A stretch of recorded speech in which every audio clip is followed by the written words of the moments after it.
Un vent nouveau souffle sur le football africain. Sur les 9 nations déjà qualifiées pour la Coupe du Monde 2026, 7 ont fait le pari de la compétence locale.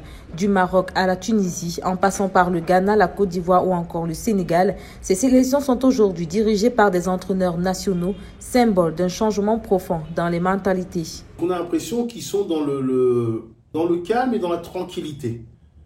C'est-à-dire que c'est vraiment eux les commandeurs, ils ont une idée précise de ce qu'ils veulent faire, ils ont une idée précise de là où ils veulent emmener leur équipe. Donc, bravo à eux. Ce renversement de tendance marque une rupture avec des décennies de dépendance vis-à-vis des entraîneurs européens. Les parcours impressionnants de Walid Regragui avec le Maroc au Mondial 2022 ou d'Emers Faé sacré à la CAN 2023 avec la Côte d'Ivoire ont définitivement changé la donne.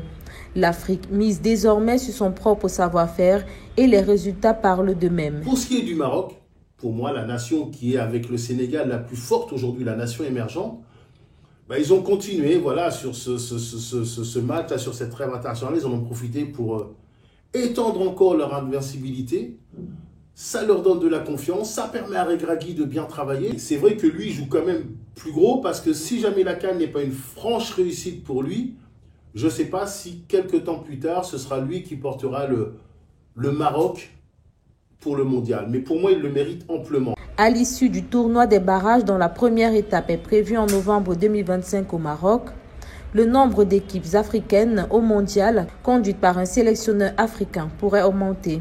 Car des 4 équipes en compétition, le Gabon et le Nigeria ont des entraîneurs locaux. Eric Schell, le Malien, à la tête des Super Eagles du Nigeria, et le Gabon conduit par Thierry Mouyouma.